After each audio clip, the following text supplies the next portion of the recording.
keberadaan dokter desa itu mayoritas masyarakat tidak tahu. Mereka jawab jangankan kapal tangkap ikan, untuk jaring aja susah. Apa yang siap, apa yang dilanjutkan, apa konstruksi berpikirnya kita juga nggak tahu. Ya akhirnya Bapak Bupati sebagai petahana dengan kinerjanya 5 tahun yang bagi kami anjlok, ya itu kita habisi.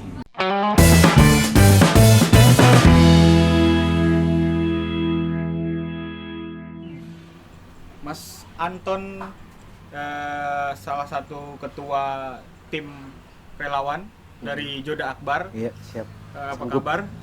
Alhamdulillah sehat. Siap atau sanggup nih? Sanggup lah. Sanggup lah, oke. Sekarang sedang banyak safari juga seperti tim sebelah gitu ya.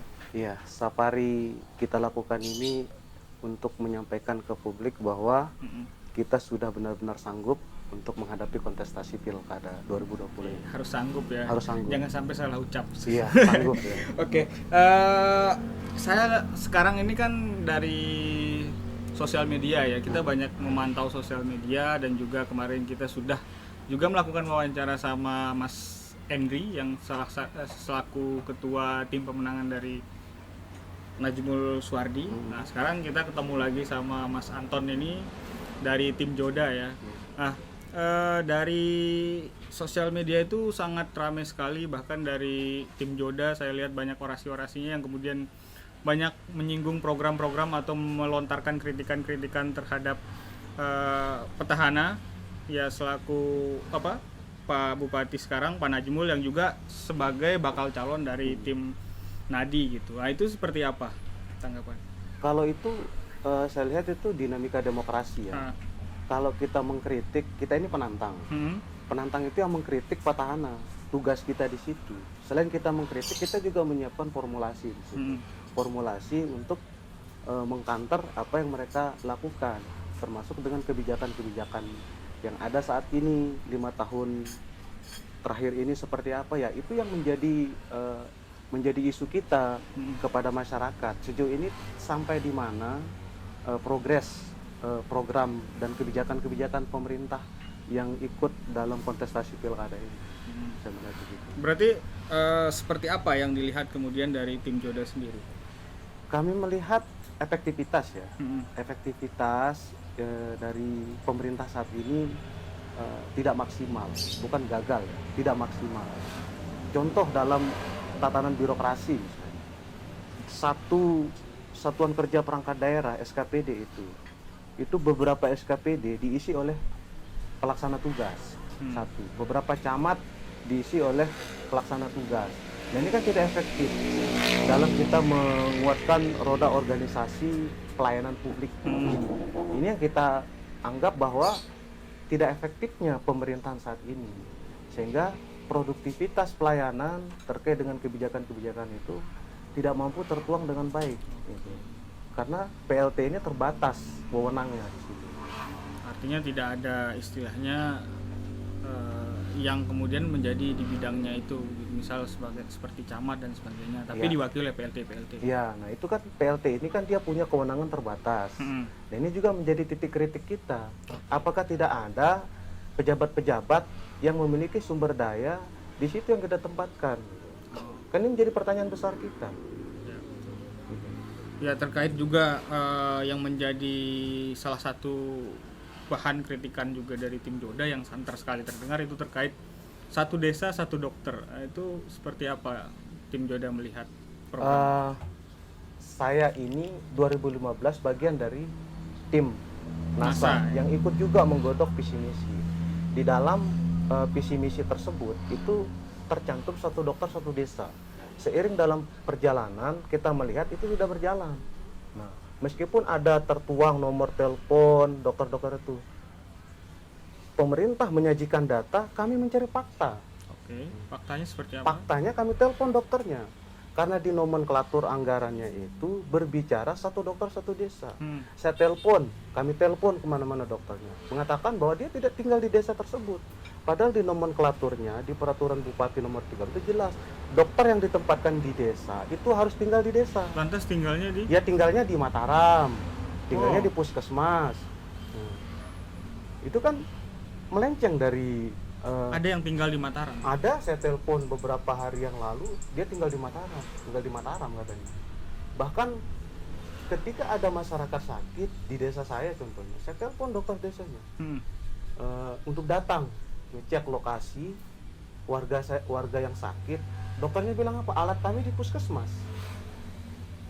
Lantas berarti harus ke puskesmas? Ya harus ke puskesmas akhirnya. Harus kan di situ ada tindakan kuratif, kan, tindakan preventif, dan di situ kan ada dua hal ini. Ya, artinya kalau semisal harus ke puskesmas sama aja dong dengan dokter puskesmas biasa. Nah, iya. Indikator yang kami lihat begini. Kalau memang benar ada dokter desa di satu desa itu, dari desa ke puskesmas, dari puskesmas dirujuk ke RSUD pakai ambulan, dari RSUD ke RSUD provinsi. Ini hampir setiap hari loh ambulan datang dari puskesmas ke RSUD, dari RSUD ke RSUP. Tapi kan itu memang karena terkait alat yang kemudian tidak memadai. Nah inilah menempatkan dokter itu harus dilengkapi. Jangan hanya untuk menggugurkan kewajibannya untuk menggugurkan visi misi tersebut, lalu kita hanya menempatkan asal-asalan dokternya, tidak menunjang efektivitasnya, mobilitasnya. Itu yang kita inginkan.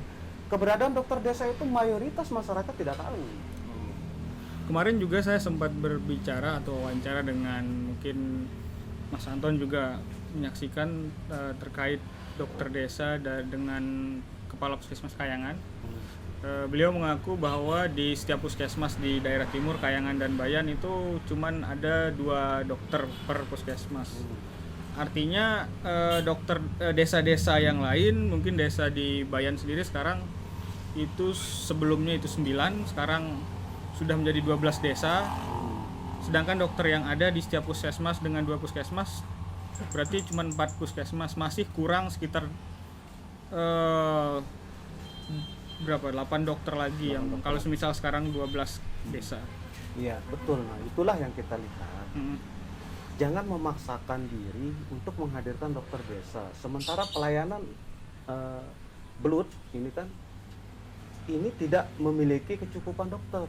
Ya kita fokuskan di pelayanan terpadu puskesmasnya kan.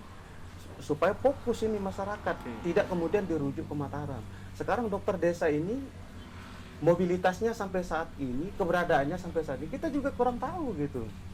Apa yang dikerjakan, tindakan preventif seperti apa, tindakan kuratif seperti apa, kan kita tidak tahu sampai hari ini. Di desa saya ini di kota, di desa Sokong misalnya, masyarakatnya nggak tahu dokter desanya mana. Itu yang menjadi titik kritik kita. Kemarin juga dari tim Nadi sendiri mengkonfirmasi bahwa ya akan tetap kita maksimalkan program tersebut. Buktinya kita yang sebelumnya dokternya itu kurang sekali, sekarang sudah bertambah lagi dokter di setiap desa seperti itu. Ya, kalau itu sama pemikiran kita, sama berpikir tentang daerah ini. Ya. Konsep kita tentang dokter desa ini harus jelas dulu. Menambah dokter desa di titik-titik tertentu yang memang berdasarkan kebutuhan masyarakat. Nah ini juga harus lebih jelas, terukur dan terarah. Dokter desanya itu hadirkan dong ke kami sebagai masyarakat.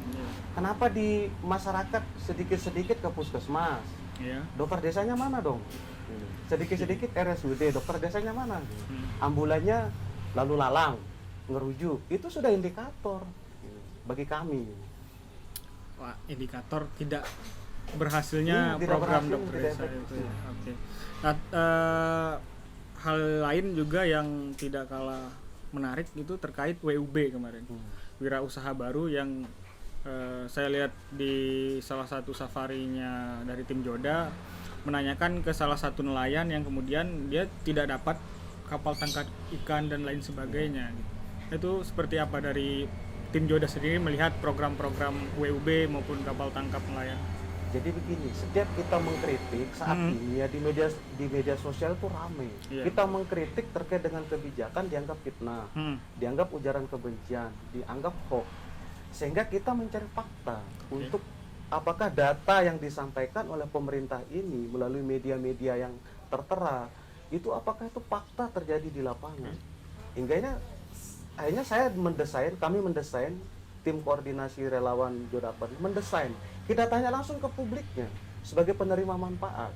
Kami bertanya langsung, Bapak sudah dapat kapal tangkap ikan? Tidak. Mereka jawab, jangankan kapal tangkap ikan, untuk jaring aja susah. Nah, itu salah satunya. Terus wirausaha muda baru, yang konsep awal kita itu adalah 3 juta per wirausahawan muda baru. WUB namanya. Di zaman Pak Johan itu namanya WUB, kelompok usaha bersama. Kan kalau memang kita ingin serius terkait dengan itu, dalam visi misi itu, kemudian bertentangan dengan aturan di atas. Makanya kita membuat visi misi itu tidak akan bertentangan dengan aturan di atas. Kita lihat dulu di RPJMN-nya, Rencana Pembangunan Jangka Menengah Nasional itu. Baru kita tuangkan dalam konsep visi misi kita yang akan nanti misalnya 3 juta rupiah per wirausahawan muda baru kan. Ini kan kami bertanya langsung ke masyarakat. Sudah dapat 3 jutanya? Enggak ada. Nah, di situ kan tertera 3 juta per wirausahawan muda baru. Perkara misalnya dirubah nomenklaturnya seiring dengan perjalanan waktu karena bertentangan dengan aturan misalnya. Tapi bagi kami itu sesuatu hal yang mendadak di publik ini yang tidak tersampaikan kemudian. Wirausahawan muda baru ini kan kehilangan rohnya. Kita berharap 3 juta per wirausahawan muda baru dengan 10.000 angka wirausaha baru itu kan, kalau itu dilaksanakan, saya nggak tahu Lombok Utara ini akan seperti apa pemuda-pemudanya, anak-anak mudanya bekerja dengan kreativitas masing-masing. Nah, ini kan tidak terakomodir dengan baik. Kemarin juga sempat disentil kan terkait Mas Artadi sendiri, tim dari Joda yang kemudian kemarin juga turut istilahnya merumuskan tentang program wirausaha baru itu di selaku DPR di Hotel Aruna. Kalau itu kapasitasnya eksekutif dan legislatif ya. Okay. Dalam merumuskan kebijakan terkait dengan wirausahawan muda baru. Itu yang saya bilang dari awal. Kalau kita membuat konsep visi misi itu jangan lari dari RPJMN itu sendiri, sehingga kita tidak berbenturan dengan aturan yang di atas itu. Pemerintah daerah itu memiliki hak otonomi daerah, tapi pelaksana dari aturan itu.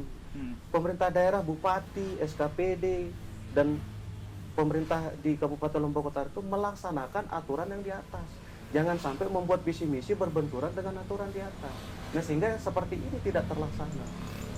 Itulah makanya kami membuat konsep visi misi yang sederhana, yang tidak berbenturan dengan aturan. Dan itulah tim Joda Akbar, tim ahli Joda Akbar sedang merumuskan visi misi ini supaya tidak blunder seperti tahun 2015. Berarti sampai saat ini sudah sampai mana? Apanya? Perumusan visi misinya? Kami sedang menggodok terkait dengan fokus pada pertanian, pariwisata, pendidikan, kesehatan, mau kita buat konsep seperti apa. Tapi kami tidak menjanjikan 1 dokter 1 desa. Kami tidak menjanjikan mungkin 2 dokter 1 desa. Itu lebih berat lagi. Satu dokter aja kita kesulitan, apalagi sampai 2 kan. Itu termasuk sulit juga bagi tim Joda? Bagi kita sulit dengan kebutuhan dan jumlah dokter yang ada di Nusa Tenggara Barat. Jangankan NTB, secara nasional coba kita ukur berapa jumlah dokternya. Kan tidak mungkin Menteri Kesehatan fokus pada Lombok Utara. Daerah otonomi baru ini kan banyak. Nah, ya itulah salah satu yang juga kemudian saya tanyakan ke Mas Henry juga kemarin. Kita melihat di sosial media ini kan sekarang, bahkan di safari-safari yang dilakukan oleh kedua calon ini saling berbalas pantun lah. Dari tim Joda sendiri melempar kritik, program-program petahana ini gagal. Kemudian dari tim Nadi sendiri menjawab kritikan itu bahwa mengklarifikasi bahwa programnya tidak gagal, tapi memang jalannya belum optimal.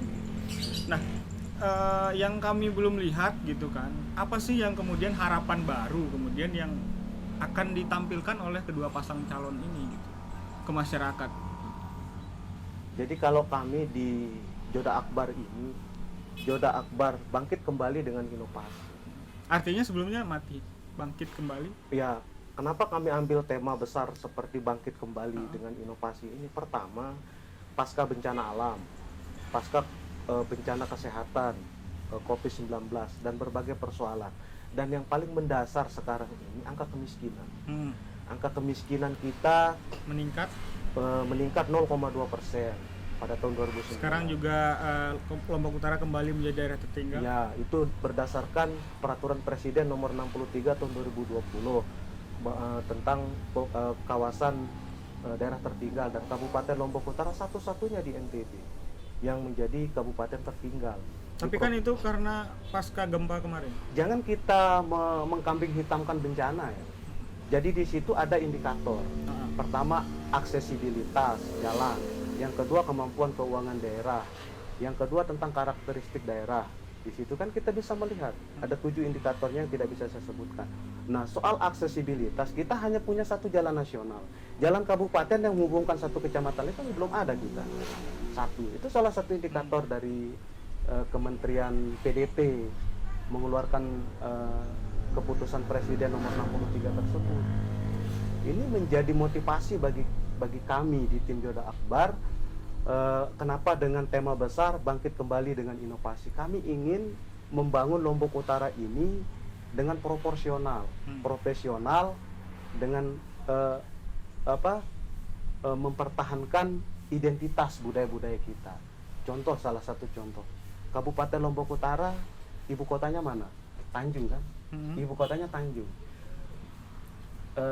Saudara lihat tidak bagaimana karakteristik sebuah ibu kota kabupaten? Apa yang kita banggakan dengan Tanjung saat ini? Tata ruang wilayahnya semeraut seperti itu.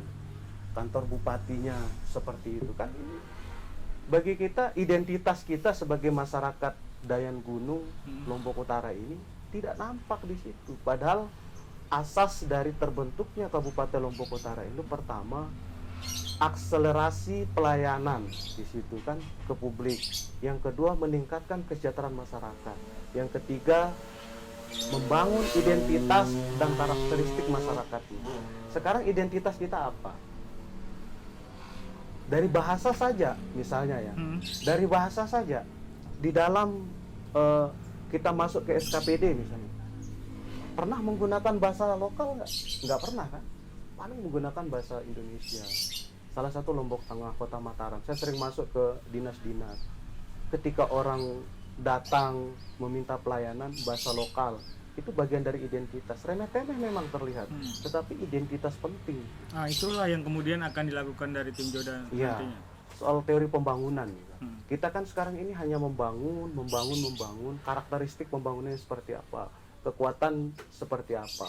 Pasca bencana Lombok Utara hampir 80% luluh lantah. Nah, di situ kita melihat bahwa pondasi pembangunan kita itu tidak tahan gempa. Nah, di dalam visi misinya Joda Akbar itu, di situ konsep kita bagaimana membangun infrastruktur ini. Pertama, dengan pembangunan supaya tidak cepat rusak akibat bencana alam. Itu yang kita bangun. Kita berharap bahwa selama ini kita hanya membangun infrastruktur jalan semuanya misalnya, kan tidak berbasis tentang pengurangan risiko bencana. Itu kan tidak terjadi. Misalnya akan bikin jembatan atau aspal yang seperti apa? Ya, misalnya kita membuat jalan, drainasenya, Mas mungkin pernah keliling. Ada tidak drainase? Depan rumah saya kebetulan nggak ada selokan. Nggak ada ya. Nah, itu salah satu contohnya. Drainase itu kan mampu menstabilkan tanah yang labil. Kalau itu kan tidak ada dalam konsep pembangunan era pemerintahan sekarang ini. Nah, inilah yang akan kita bangun. Kebetulan Dhani Carter Febrianto Ridawan ini Master of Engineering, seorang ahli di bidang konstruksi. Beliau memahami tentang bagaimana membangun kualitas di situ. Pertama kualitas. Jangan bicara kuantitas, sudah bangun 2000 meter jalan misalnya, tetapi secara kualitas tidak baik. Secara kuantitas oke 2000, tetapi secara kualitas kan tidak baik. Contoh di kampung saya misalnya, jalur menuju puskesmas, ada kantor camat, ada sekolah, ada UPTD. Kalau Mas lewat ke sana bawa istrimu melahirkan, itu lahir di tengah jalan karena kualitas jalannya rusak. Nah, itulah yang menjadi pemikiran kita. Saya berbicara dengan Dhani Carter ini. Kebetulan usia saya terpaut 1 tahun, tuaan saya bilang, Bang Dhani, apa konsep Anda tentang Lombok Utara ini? konsep saya ini bagaimana saya berinovasi membangun kualitas pembangunan yang ada di daerah. Itu yang dipikirkan. Makanya kami kemudian tertarik dengan apa yang dikatakan. Selama ini kan oke, politisi, birokrat udah banyak sering tampil sebagai kontestan dalam kontestasi. Tetapi kalau birokrat, politisi dengan praktisi itu jarang. Nah, itulah yang kemudian ingin saya tanyakan juga. Danny Carter sebagai seorang istilahnya orang lapangan, itu akan seperti apa nanti kemudian kolaborasinya ketika sebagai pemimpin daerah begitu? Kita konsepnya begini, proporsi tugas itu sudah disiapkan. Misalnya Bapak Haji Johan Samsu berfokus mengurus tatanan birokrasi kita ini. Ini termasuk bagian dari birokrasi kita yang sudah luluh lantah. Yang kedua, Danny Carter mengurus fokus tentang pembangunan jalan seperti apa, dia berfokus seperti. Jadi kita memberikan tugas kepada dua tokoh ini yang insya Allah jika masyarakat Lombok Utara memilih beliau nanti. Danny Carter fokus pada fisik dan pembangunan infrastrukturnya, Pak Johan fokus pada birokrasi dan sumber daya manusianya. Nanti bagaimana yang kedua ini tentang suprastruktur sumber daya manusia kita seperti apa, itu juga menjadi visi ke depan kami seperti apa Lombok Utara ini ke depan. Karena kita Kabupaten Lombok Utara pertama sering kita baca di koran bahwa diakui bahwa aparatur kita sumber dayanya masih kurang. Nah, inilah yang penguatan kapasitas-kapasitas yang akan kita lakukan nanti ketika beliau-beliau berdua ini terpilih. Termasuk saya juga banyak melihat terkait penempatan orang di luar kemampuannya. Ya, itu juga menjadi titik kritik kita. Banyak misalnya ya, salah satu contoh, sarjana kesehatan ditempatkan jadi camat. Kan tidak linear kan. Terus yang kedua, kabak perundang-undangan bergelar sarjana teknik. Yang ketiga, kabak pembangunan bergelar sarjana pendidikan. Kan nggak etis jadinya. Ya mungkin pembangunan sekolah mungkin. Kabak pembangunan itu leading sektornya menguasai seluruh pembangunan yang ada di Kabupaten Lombok Utara. Kepala bagian pembangunan tidak hanya soal sekolah gitu.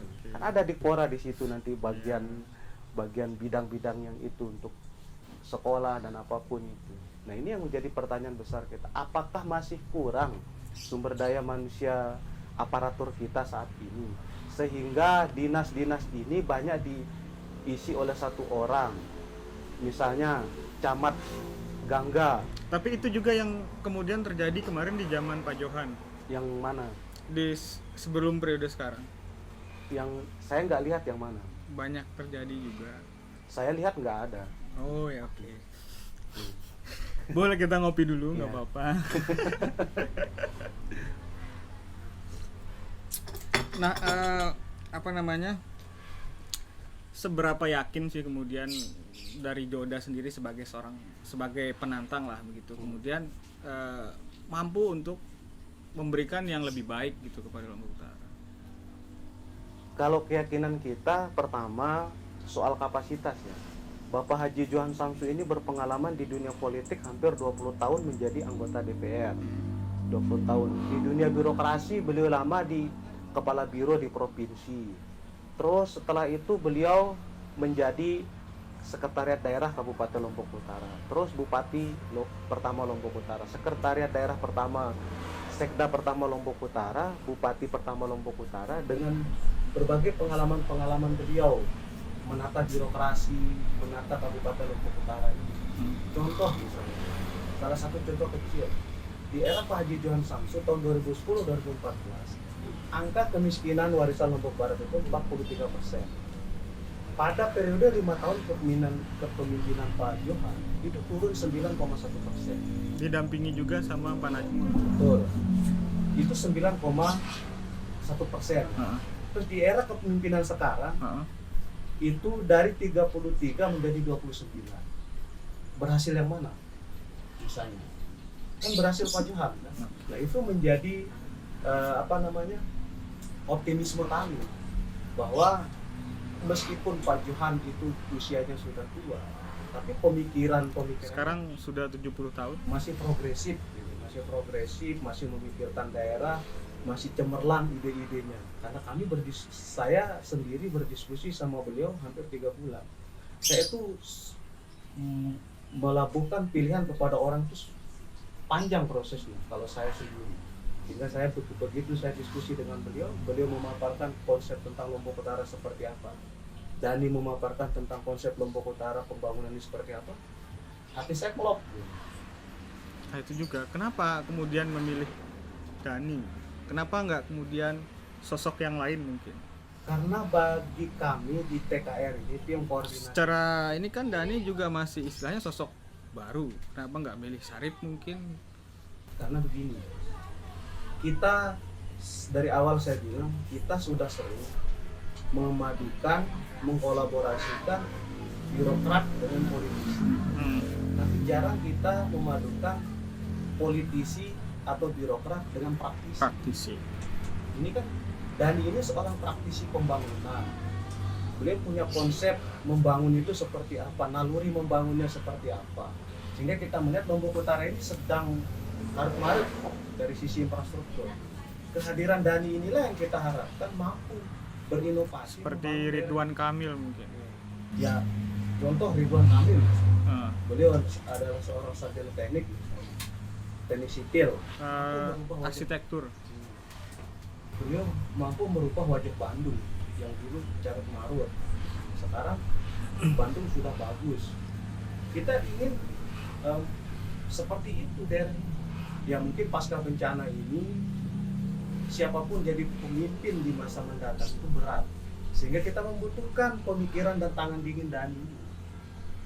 Kalau kami di tim TKR dan kami juga melakukan survei internal dengan partai politik, melakukan kajian-kajian dan survei internal. Kami tim TKR juga melakukan survei dan kajian internal. Cocok tidak Dani ini dengan Pak Johan? Terkait survei elektabilitas, kemarin dari tim Nadi sendiri mengaku hasil surveinya jauh tim Najmul daripada tim Joda. Itu seperti apa? Lalu kita bicara teori marketing. Saya dan tim Nadi itu sama-sama menjadi marketing. Marketing politik. Kita sedang membranding, menyampaikan kepada publik, ini loh jajan kami, ini loh produk kami. Ya, itu sah-sah saja kalau dia membangun optimisme, artinya dia menghargai perjuangannya. Begitu juga kami juga bisa mengklaim hasil elektabilitas kami tinggi. Lebih tinggi dari Nadi saat ini. Tapi kan itu teori marketing politik untuk memberikan motivasi kepada masyarakat. Itu kan sebagai ilmu dagang, itu kan cara kita berdagang ini sebaik-baik mungkin supaya animo publik itu bisa ke kita gitu. Dikecap-kecap dikit lah ya. Kecap-kecap dikit ya dalam dunia politik itu ya sah-sah saja gitu. Ini juga sih lantas kan pendaftaran kan bulan September besok. Dari tim Joda sendiri strategi kedepannya akan kemudian seperti apa begitu? Dalam arti sekarang ini kan masa perkenalan, banyak safari, banyak juga kemudian mengkritik dan sebagainya.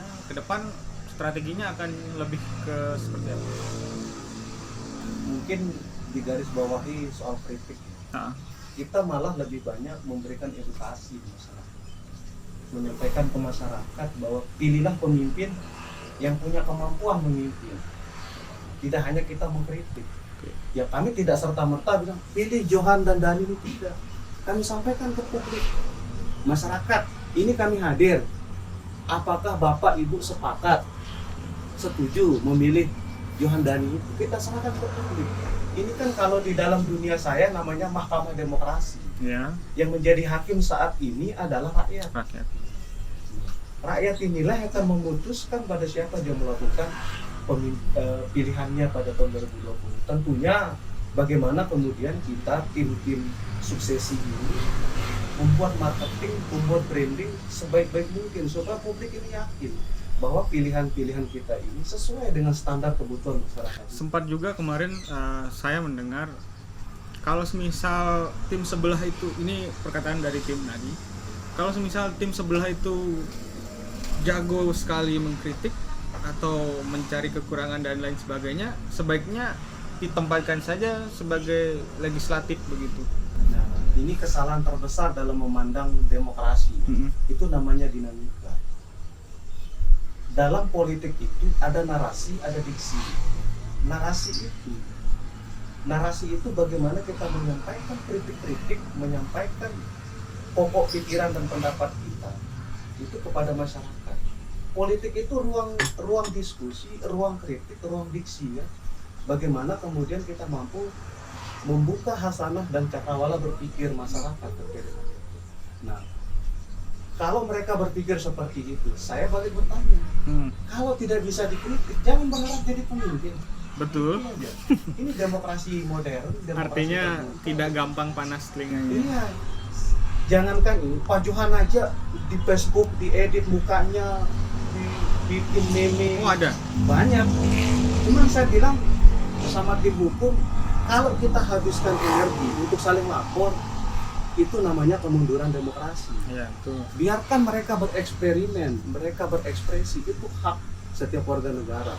Mau menghujat Pak Johan, mau menghujat Pak Najemul, mau menyerang, itu dalam dunia demokrasi. Selama itu masih dalam batasan yang wajar. Dalam batasan ini, karena begini, Pak Johan dan Pak Najemul saat ini sedang berjuang ingin menjadi pemimpin bagi masyarakat. Jangan hadirkan tangan besi di sini, tapi hadirkan tangan dingin. Yang kita butuhkan itu pemimpin bertangan dingin. Apalagi kalau misal calon pemimpinnya baperan, dikit-dikit lapor. Nah, ini bagi saya kemunduran demokrasi. Kalau kita menghakimi pemikiran masyarakat, menghakimi lisan masyarakat, menghakimi tangan masyarakat, kapan daerah ini akan maju?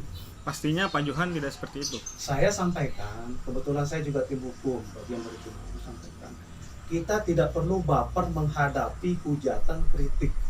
Toh juga dosa Pak Johan akan terhapus sendiri. Itu saja intinya. Iya. Nah, itu juga menjadi sesuatu yang viral juga ini terkait Dani kan dia itu orang dari Bayan. Nah, yang kemudian ada yang kemudian menghubung-hubungkan calon Bayan ini 3 kali, berapa kali? 2 kali. Silahkan dilanjutkan untuk apa? Tidak terpilih lagi, maksudnya gagal terus dari Bayan. Seperti apa menanggapi? Ya, itu kan narasi. Narasi untuk mengganggu pikiran masyarakat. Kalau saya tidak baper-baper amat ya.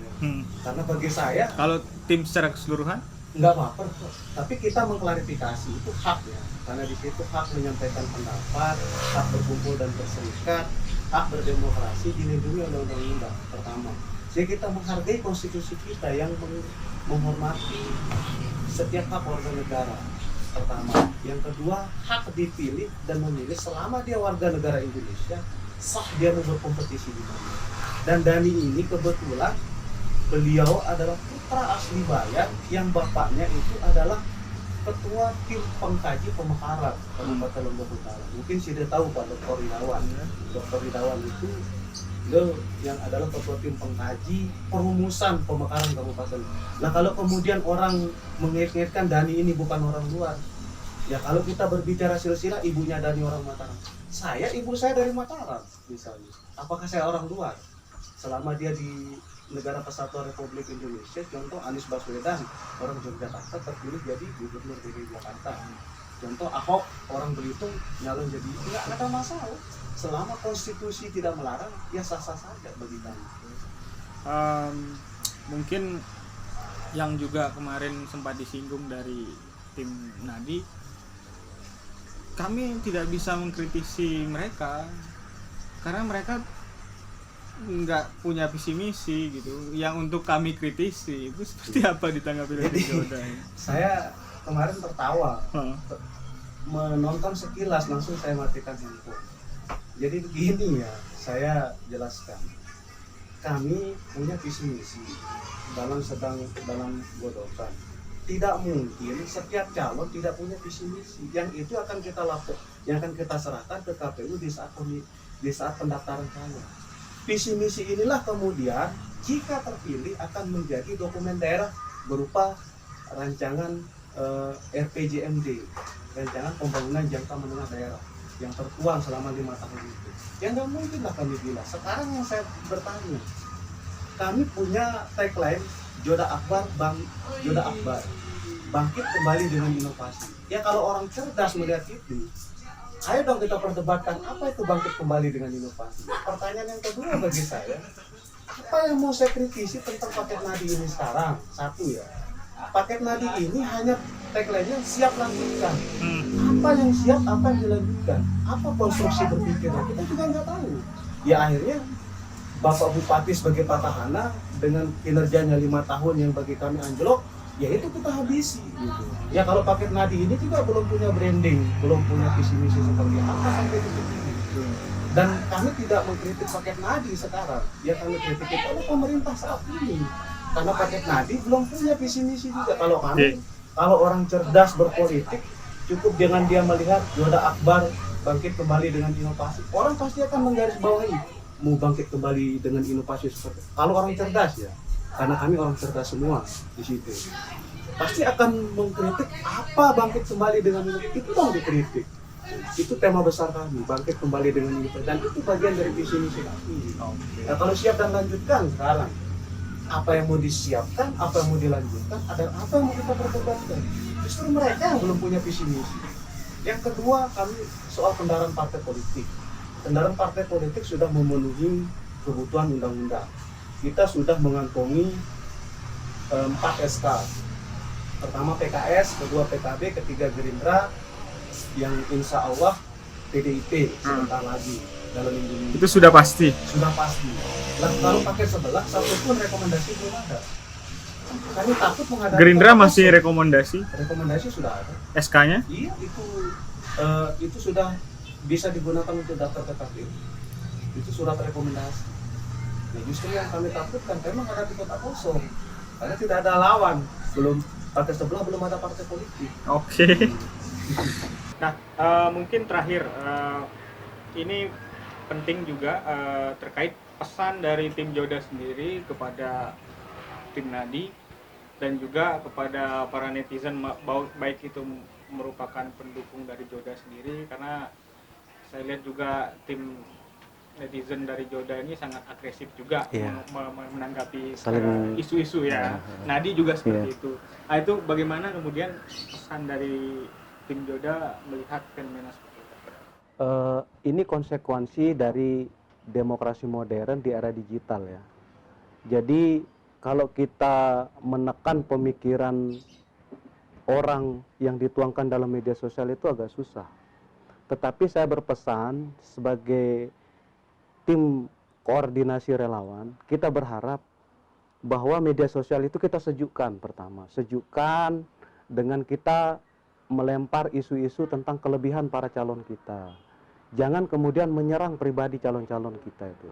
Saya sebagai warga masyarakat Lombok Utara merasa keberatan jika kedua tokoh ini, Pak Najemul dan Pak Johan, itu diserang secara pribadinya. Karena beliau ini adalah orang tua bagi kita saat ini. Tetapi kalau mereka melempar isu-isu tentang kebijakan daerah, itu sah-sah saja. Tetapi ada koridor dan batasannya dan dilindungi oleh Undang-Undang Informasi Transaksi Elektronik. Politik itu bagaimana kita membangun tentang sistem demokrasi yang bersih, baik, damai, jujur, transparan, dan seterusnya. Kita berharap Pilkada Lombok Utara itu damai, aman, tertib. Karena kita juga kemarin ikut deklarasi Pilkada Damai 2020. Kita berharap kedua kubu ini, baik dari kubu kami relawan Joda Akbar maupun kubunya Paket Nadi, kita sama-sama lah. Berbeda bukan berarti kita harus berantam, saling pukul, saling tidak suka. Tuhan saja di dalam Al-Quran menciptakan bumi, menciptakan manusia itu dengan berbeda-beda. Tetapi untuk berpasang-pasangan, ya kan enggak logis. Misalnya Mas sama saya sama-sama laki-laki berpasangan. itulah kita pasangan pilkada misal. Itu salah satu contoh. Misalnya Tuhan melahirkan bumi ini, menciptakan bumi ini dengan berbagai macam karakteristik tumbuhan. Itu perbedaan yang indah dan sedap dipandang mata. Jangan kemudian kita mempertajam perbedaan itu, membuat narasi-narasi yang tidak produktif, yang kemudian mengganggu stabilitas keamanan daerah ini. Sudahlah, Pak Najemul itu saudara saya, Pak Johan ini orang tua saya. Jika kedua orang ini diganggu pribadinya, saya juga keberatan. Itu salah satu. Kita sebagai masyarakat, pertama masyarakat adat yang memiliki budaya, sikap mempolong merenteng, yang kita jagalah tentang daerah ini yang memang dikenal pluralismenya, kerukunan antar umat beragamanya, menghargai perbedaan-perbedaan. Itu pesan dari kita. Oke. Terima kasih Pak Mas Anton atas waktunya. Mungkin ke depan kita bisa ngobrol lagi, lebih santai lagi terkait dengan ke depan setelah mungkin sudah merumuskan visi misi dan lain sebagainya, sudah juga mendaftar. Sekali lagi terima kasih. Sama-sama. Kami juga mengucapkan terima kasih ada dibukanya ruang publik seperti ini, jadi kita bisa mencerahkan masyarakat. Ini kan tidak pernah terjadi. Dan saya berterima kasih sama Harian NTB ini menyediakan ruang-ruang dialog seperti ini untuk kita melempar isu dan menuangkan pikiran dan ide kita. Dan ini menjadi edukasi menjelang kontestasi Pilkada 2020. Oke, mungkin untuk menutup kita boleh tos dulu mungkin. Karena bersalaman tidak boleh di era corona. Oke.